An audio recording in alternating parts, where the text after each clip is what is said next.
Hey everyone, welcome back to the Results Made for Change podcast. I'm your host, Miguel Rosales, and today's guest is Mr. Zimrri Gudino, a proud Barrio Logan College Institute alum, making waves in the tech world. From working at Workday to starting his own website agency, Zimrri has done a lot, but it hasn't been easy. In college, he worked 3 jobs to support his family and had a pivot after a back injury, which ended his football dreams. In this episode, he shares how he found a new purpose in tech and his advice for overcoming adversity and chasing your goals. Let's jump into it. Would you be able to start off by telling me a little bit more about your current career and kind of where you are right now? Because I think you said you're not local in San Diego anymore, right? Yes, that's correct. So I'm looking for my new role. I was impacted, unfortunately, by the previous layoffs that they just had in February at Workday. But prior to that, I worked at Workday for 6 years.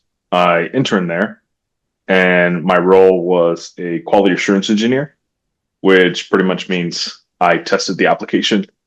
And specifically speaking, I worked under the skills team.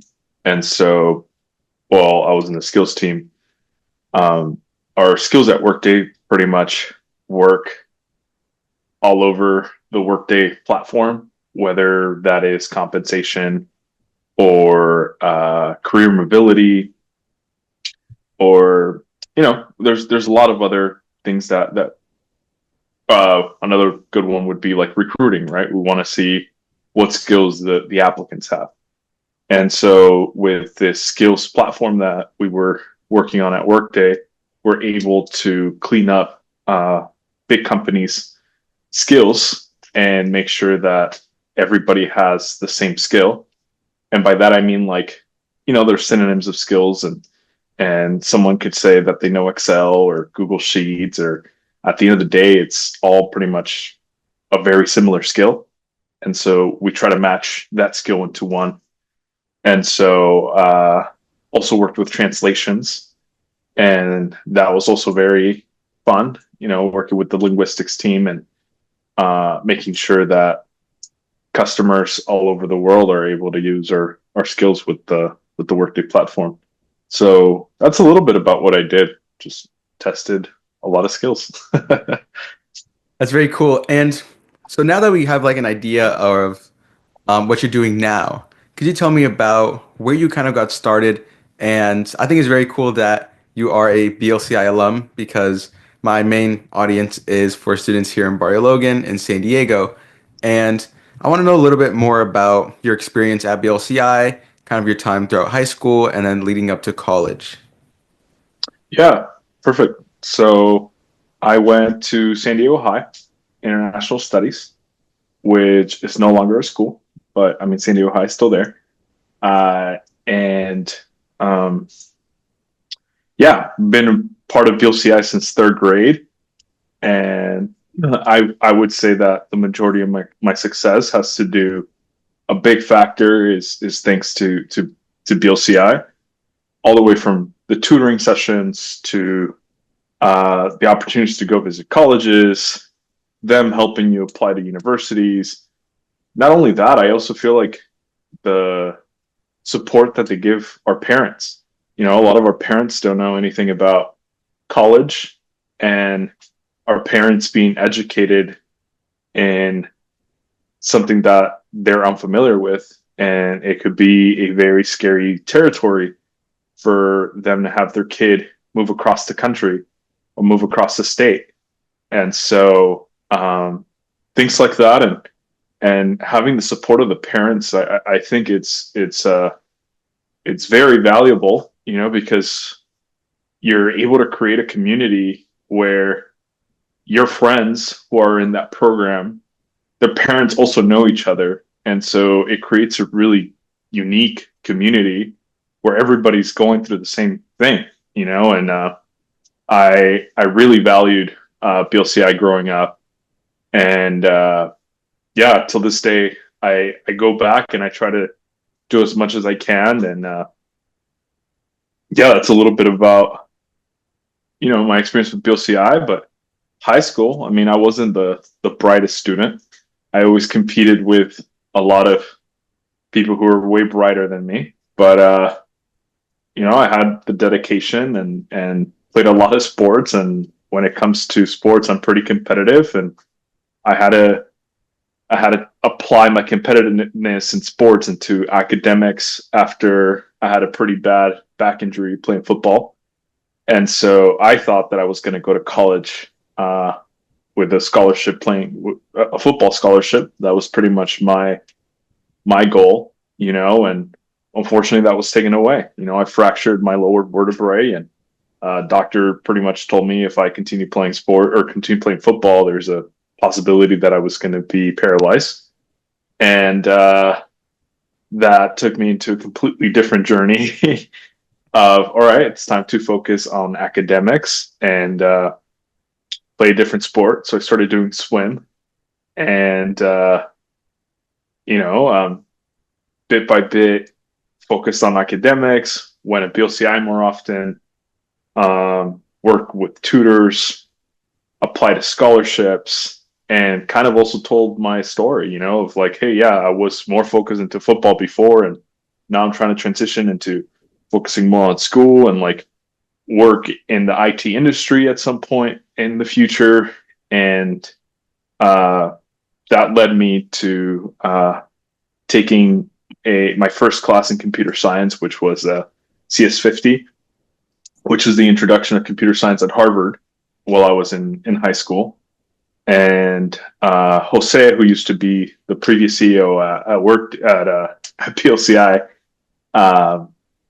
connected me with someone at Qualcomm, and Qualcomm had a hire a youth program, and they came and they interviewed us at BLCI, and it was for technically an internship at Qualcomm, and I ended up getting it. And that was kind of the beginning, I would say, of my professional career in IT. And so tested mobile applications while I was there, and mobile phones, unreleased mobile phones. Worked with the Firefox team, and the phone that I was specifically testing was only going to be deployed in Asia. And it was a fully web-based mobile phone. And so that was very cool, working on something that hasn't been released, and working with other engineers and learning more about the industry was kind of the beginning of my career when it came to testing. And from there, let's move a little bit back to school. I probably applied to over 100 scholarships. Mm-hmm. And the person who I really need to thank, his name is Jim, and he was one of the tutors there at BLCI, one of the writing tutors. And every day that Jim was there, I was there at BLCI.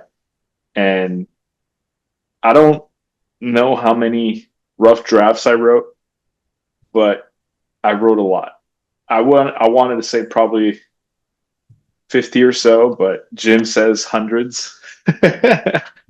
And we wrote a lot of scholarships applications, and one of them was the Gates Millennium scholarship.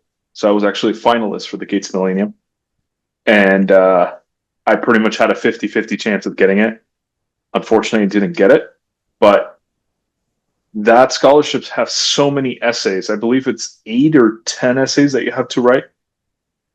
And a lot of those essays I was able to reuse for other college or for other applications, for other scholarship applications.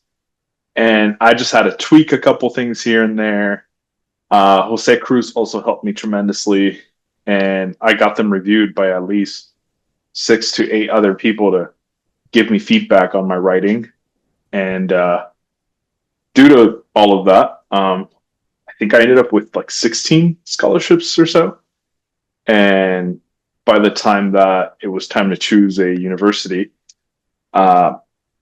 I ended up getting a full ride to go to Chico State. So I had so many scholarships that I could pretty much go to any CSU, and everything was going to be paid off. And I ended up at Chico, and yeah, I mean, it wasn't my first choice, but it was a great decision. I'll tell you that right now. Well, I really like your story, and I think that just really shows like how much hard work went into it. And I want a question for you. So I think more relating to high school. I think high school Yeah. is a time where kids are sort of discovering themselves and things are just changing so much. And I think personally for me, if like you mentioned, football was what you thought you wanted to do, that was your thing. And suddenly that was taken away from you and you really couldn't do anything about that. And I think for Hmm. me, if I put myself in your shoes, if something like business or marketing was taken away from me, I honestly wouldn't even know where to start for the next thing. So for yourself, what would be the advice that you would give yourself back then if you could say something to yourself during those moments where, the doctor told you you shouldn't play football, that's probably not the route for you because it's very dangerous. Hmm. And also, what would you tell another student who's also kind of in the same shoes that you were in? Well, I mean, the first thing that I would say is don't lose faith. Like everything happens for a reason, and it's okay to feel that way. I remember the amount of pain that I was in.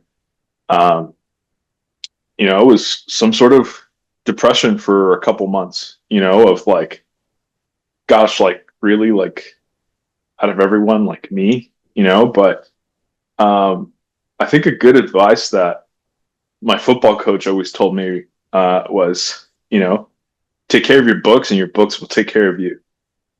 And that's something that I didn't really take to heart till I was in that situation, you know? And reason being is you just never know what's going to happen, like one day you're fine, the next day, I mean, thankfully it didn't happen, but like I could have been paralyzed, you know? And if I wouldn't have not taken care of my books, I probably this would be a completely different story, And so, someone could come, or you could be playing a sport, and next thing you know, you break a body part, and that's it. You're not the same. But what you learn and what you have in your mind, like nobody could take that away from you. And so that was something that I didn't know till I was in that situation. And if someone is going through that, like I said, just take care of your books, and your books will take care of you. I think that's great advice. And yeah, I've heard that. I think I've heard that saying before, but not very recently. But I completely agree with it too. My mom always tells me the same thing. In I think it was eighth grade, was when I started kind of taking sports a little more seriously, kind of just training every day. But she always emphasized as well, school always comes first because it's what's going to take care of you in the end. So I think a lot of BLCI moms would agree as well for the Yeah, I mean, advice. you just don't know. I mean, the other thing is, like, sports is great and everything, but there is just such a small percentage of people who are gonna make a living from it. And not only that, like once you do make it to professional, uh, depending on what position you're playing or what team you're playing for, you could probably only make X amount, and your sports career is not going to last forever. At least for me, my situation, it was football. And on average for the position that I was going for, players play between 3 to 4 or 5, maybe 6 years. And after that, that's it. One of my, I wouldn't call him a friend, but one of my peers, he's probably 5 years older than me, but he went to high school, the same high school I did, and he made it to professional to play football for the Panthers. And he only played for 3 years. You know, After those 3 years, you don't no longer have an NFL contract. You're not making half a million, $1 million anymore. Yeah. And you need to be very responsible with your money.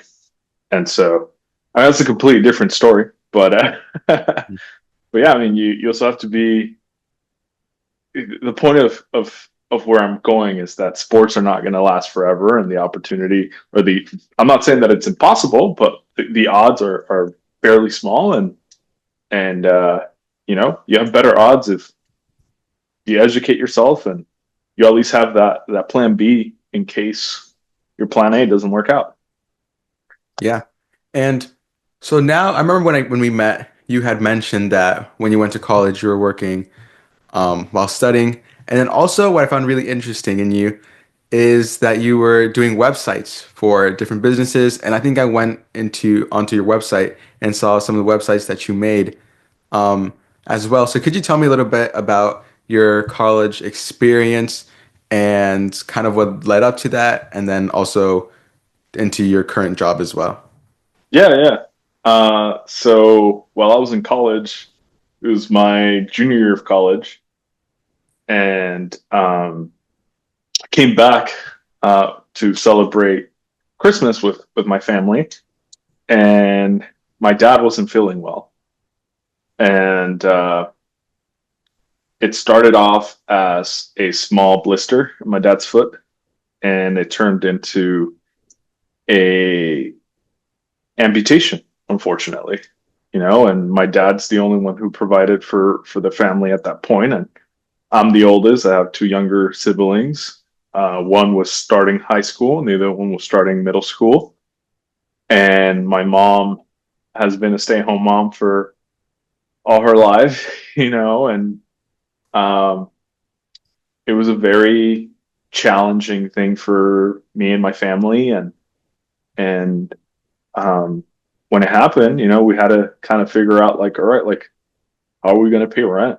How are we going to make it through this? You know, and first thing we did as a family is go through all the expenses and see what we can eliminate.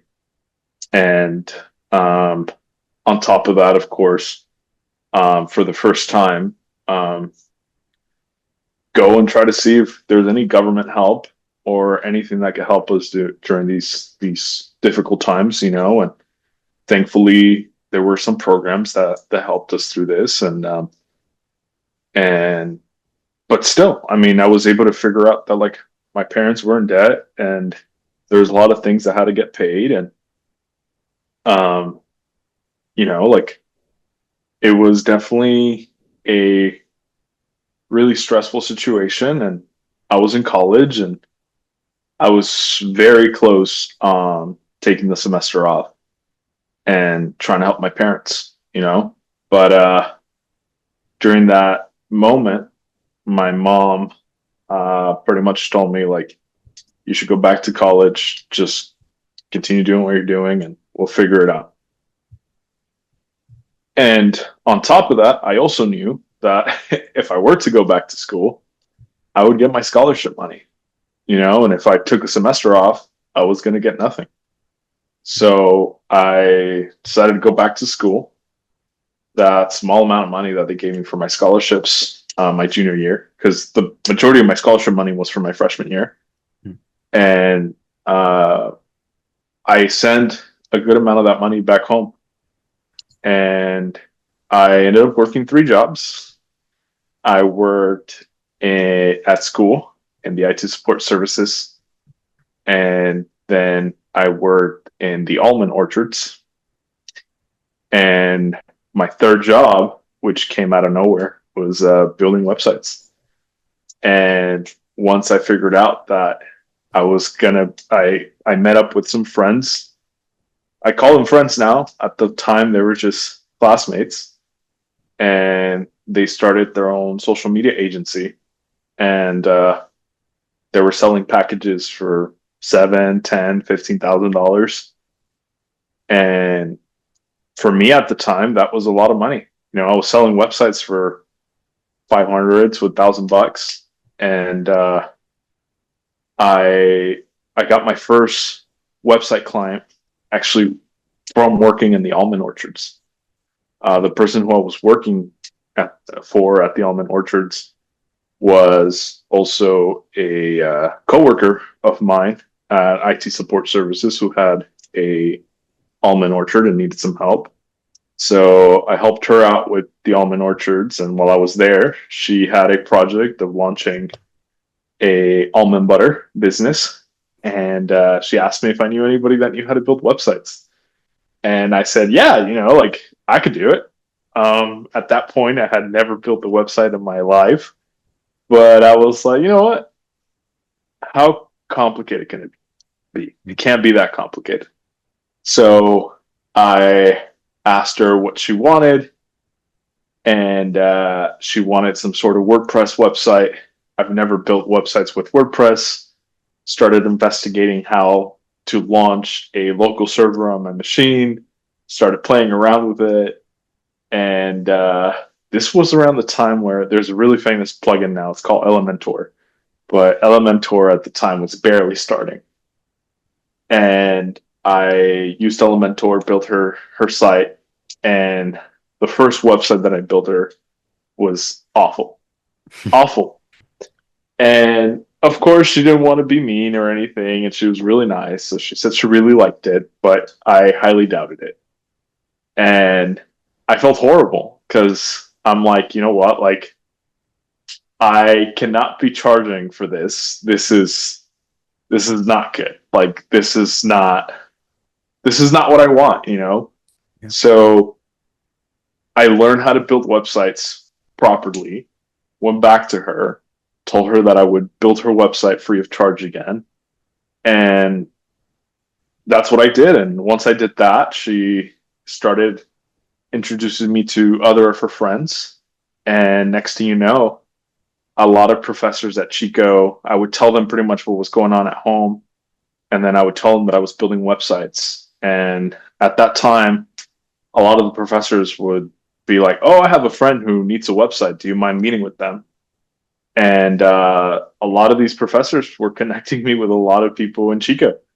And my second client was an apartment complex that was being built, and they wanted a website, and I built them for them. And after that, like I said, I met with Alex and Kyle. They're the ones who had the social media agency, and um, they taught me how to close clients for 7 to 10 grand. And my next client was a nonprofit, um, and I got the website. I believe it was. I think I sold them for 5 grand, and then after that, I mean, I just kept going, building websites for different businesses, and um, it was a very interesting part of my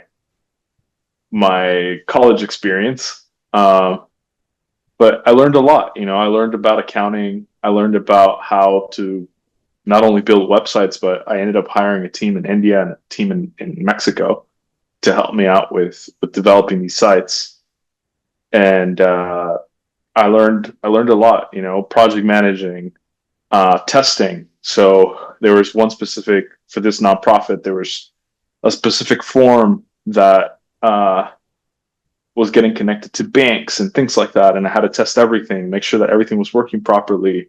There was no, there's no bugs and no errors. That everything was working the way that it was supposed to be designed. And yeah, I mean, did that for 2 years or so, and after those 2 years, I ended up kind of closing it down. Um, and now I still work. I still have a few clients that I kept, but it's more just maintenance, website maintenance. I have a e-commerce store that I have actually my friend Alex, who has that social media agency, run. His wife has an e-commerce store in Argentina, and so I helped him with that. And then I have a car show that runs yearly in a community here in the Bay Area. So I help with their website and getting applications going and things like that. And my dad is fine now, but he has his own jewelry studio, and so I also help him with his website. And so yeah, something that I do on the side now, and it's fun, and yeah. that's my it's a little bit about my website agency and how I got started. That's really cool. And I like how you started doing it like for free because that's what I always hear on advice for getting started when you're young. And like you said, your first website was terrible. Because I remember making mine as well, always being absolutely horrendous. Even just like the colors I picked. But but yeah, I really like that. And even making 5 grand for you, because I'm just curious, for you, Mhm. when you saw that 5 grand, go into your account, or just kind of like sitting there and seeing that you can make $5,000 from making a website, was that kind of uh life changing for you, or what were you feeling? Oh, 100% life changing. I mean, think about it. I was at that moment, I was probably making $11 an hour or $12 an hour, and on campus, and max 20 hours a week. I think my paychecks were probably like $800 a month,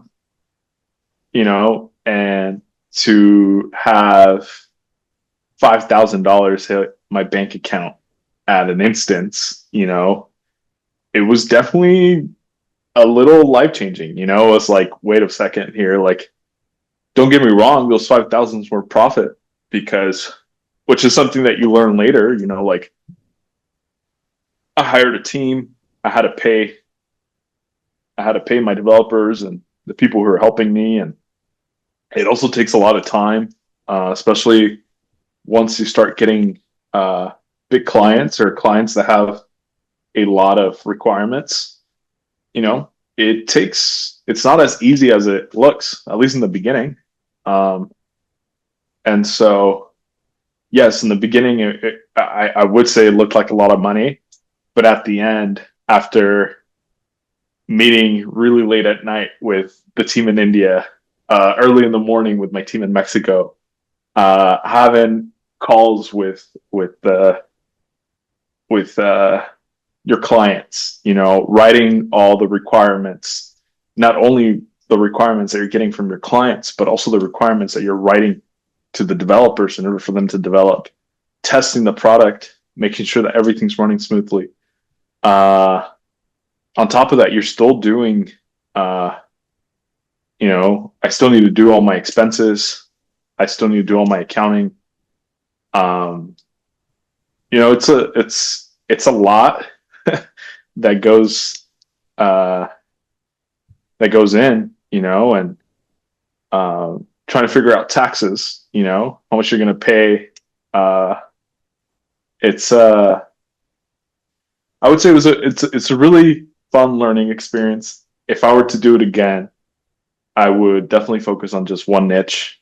Uh, but yeah, I mean, to answer your question, yes, 5 grand was a lot at the time, and uh, it made me picture myself, or it made me imagine, that like you could either work hourly or you could close X amount of websites, have a team, have everything automated, and at that point you're not getting paid by the hour, you're getting paid by websites, by each website that you close, and sometimes these websites I was able to finish them in a month, and it just depended on the project.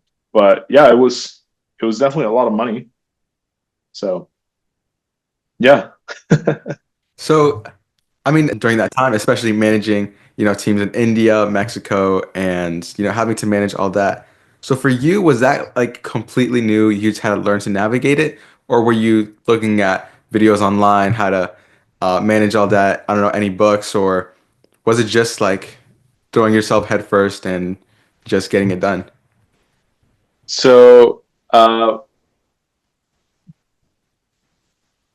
trying to think. I'm like, I don't know where I ended up finding how to hire people, but I ended up going on Upwork, and that's where I hired my developers. And then I ended up trying like freelancer.com as well, and that's where I got some more like other develop. I think that's where I got my team in India, in Mexico, and then Fiverr at the time. That was another. place where I learned that, like, and Fiverr is more kind of low skill. No offense to the people in Fiverr, but like there's a lot of very low, like if you wanted like a logo done, or if you wanted a PDF completed, or a PDF with like a fillable fields and things like that. Very low maintenance stuff. That's what I would say, or categorize it at. I'll send it to Fiverr. And then in Upwork, that's where I was able to, yeah, I would say I went on YouTube and kind of figured out how to hire people on Upwork. What are the filters that I need to put to find really good developers? And by that time, I also had already done probably 2 years of computer science, and I've also worked in making websites on the side by then. And so I was doing everything myself in the beginning. And so I kind of already knew what I was looking for. So there was questions that I would ask the developers. And after I spoke with them, I would know, like, all right, like they know what they're talking about, or they have no idea what they're talking about, And so, but yeah, a lot of it was trial and error. And yeah, accounting wise, thankfully, my girlfriend was an accounting major, or is an accounting major, and she worked at a bookkeeping business while I was in college. So she was able to help me a lot when it came to accounting and doing all my expenses and stuff. So yeah, I mean, that was very helpful. And on top of that, I also had one of the professors at Chico. She was a consultant, and she would be a professor at Chico during the day, and after her day job, she would be consulting. She'd do business consulting for businesses.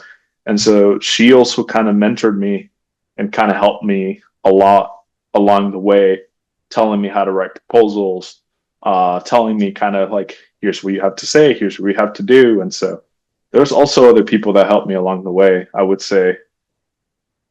So I didn't do it all myself, that's for sure. That's really cool. And so now that you kind of went through all that, and I mean, basically just grinded throughout college and got through that, what was your journey after? Because did you kind of put the website building aside and focus on mainly one thing, whether that be your job or your career that you focused on? What was that like, or kind of your journey after college? Yeah, so after college, I ended up getting my internship at Workday. And after my internship at Workday, I ended up getting a full time offer.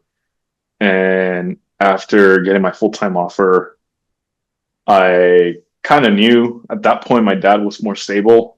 And um, on top of that, like it was going to be my last year of college. And I really wanted just to relax for a bit, focus on my health, focus on myself for a little bit, because it was a very stressful time. Regardless of, I mean, it was stressful, but I would also say that I was probably the most productive during that time. I kept up with my academics very well, and but yeah, I mean, I got my full time offer. I saw the amount. I saw that I had all these benefits, and I kind of had a feeling that this was going to be over pretty soon. I was thinking of doing it full time, um, but like I said, I think I had too many clients in different sectors, and I wasn't really niched down in one specific sector. And if I would have just focused on one specific client, I think I could have grown way faster and just rinse and repeat the same website, same copy, or just tweaked a little bit of the copy here and there, worked more on like SEO, offered other services other than just a website. And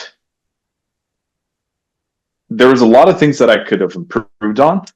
And, but yeah, like I said, I think at that point it was just like, you know what, let's move on and, start my full-time role, like this is what I went to college for. This is what I really wanted to do. I really wanted to work at a big company. and I I ended up getting that, and so while I was at Workday, um, I enjoyed my job. I enjoyed the people who I worked with, and overall, I think it was a great career while I was there, and yeah, I kind of, like I said, I kind of already knew that it was time for me to move on and just start my full time role.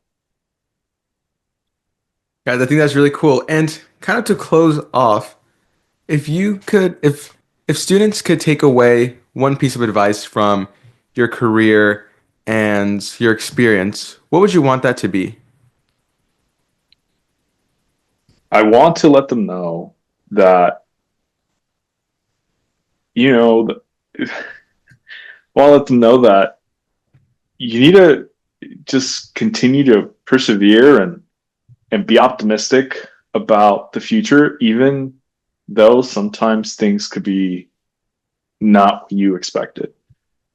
Uh, I mean, this is something that I'm even dealing with at the moment. I'm looking for my next role. I'm applying to I've applied probably to over 100 positions, and I've heard back from two. And from those two, I made it to the final rounds for one. And next thing you know, it sorry, my camera went off. Nice. And next thing you know, the interview process gets paused. What do I do? Do I sit here and complain and say like, oh, like why did they pause it? Like, no, like they paused it, and I just got to continue moving forward. Continue applying, continue looking for my next role, and continue to see what's going to happen next. I have a book over here of ideas of potential startups that I might want to pursue and start. Um, and always be optimistic and think forward. Like if one door closes, another one will open eventually. And just don't stop. I applied to a lot of people. I don't tell this to a lot of people, but I think I applied to 32 or 20. What was the number? It was in the high 20s for sure of universities. I only got accepted to 4. You know, I I was a little devastated. Don't get me wrong. I wish I would have gotten accepted to a lot more. But at the end of the day, like things happen for a reason. Was Chico my first choice? No, it was not. But am I glad that I did it and I went there? Hell yeah. I had a great experience. Rent was so cheap. Everything was super affordable.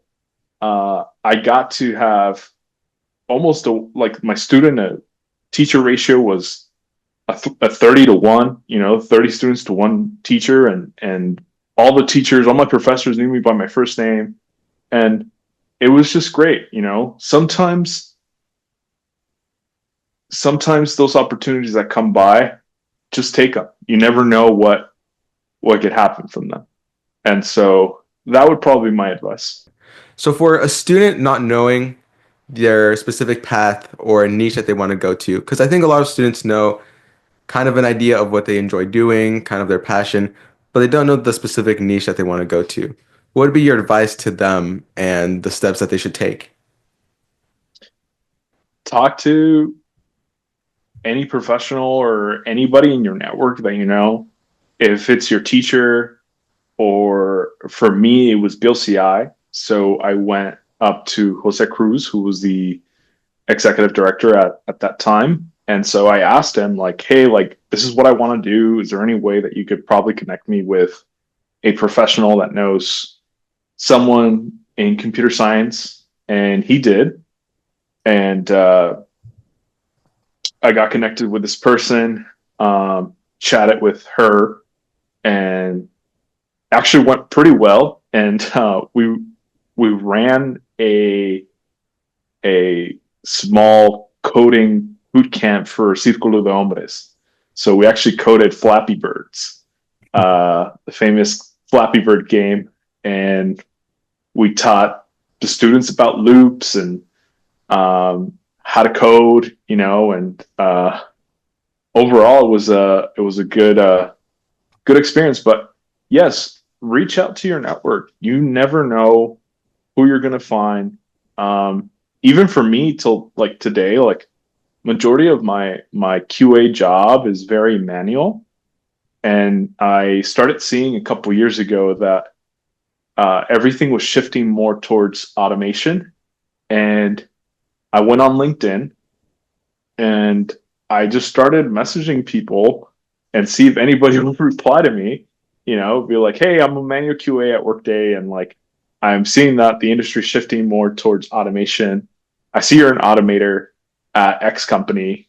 Do you mind sharing with me a little bit about what you do on your day-to-day basis? In this case, it would be, hey, I'm a student at X high school, and like I am interested to know more about X, Y, and Z. Do you mind sharing what you do on your day-to-day basis? And you'll be surprised. There's a lot of people on LinkedIn that will be more than happy to just either jump on a Zoom call or just chat with you and tell you what they do and kind of how to get to where they're at. And that would be one of my advices. Another one of my advice would probably be, hey, go on, depending on what you want to do. For me is tech, right? Go on Udemy, go on YouTube, go on edx.org, Coursera. There's a lot of courses. There's a lot of things that one can take that are free or at a very affordable price, and take a course, learn about automation, learn about AI, and see if you even like it. Like there's a possibility that you don't, and you're like, all right, this is not for me. And that's okay. You tried it and you move forward.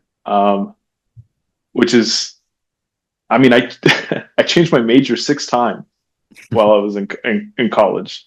Everything had to do with something in engineering. But yeah, that was me. I was like, like, what do I really want to do? And so I knew that I wanted to do something in engineering. And so I did that a lot. I also changed. I I joined clubs while I was in college. I was part of the robotics club. I was part of the web development club. I was part of volleyball. I did a lot of clubs. And so that was another way for me to kind of see what I wanted to learn and kind of what I wanted to do. And so, yeah, that's just do it. Just try it. Talk with professionals, and you'll figure it out. Like, is this really what I want to do or not? And I hope you take that advice and just go on LinkedIn right now and message someone. They'll probably reply.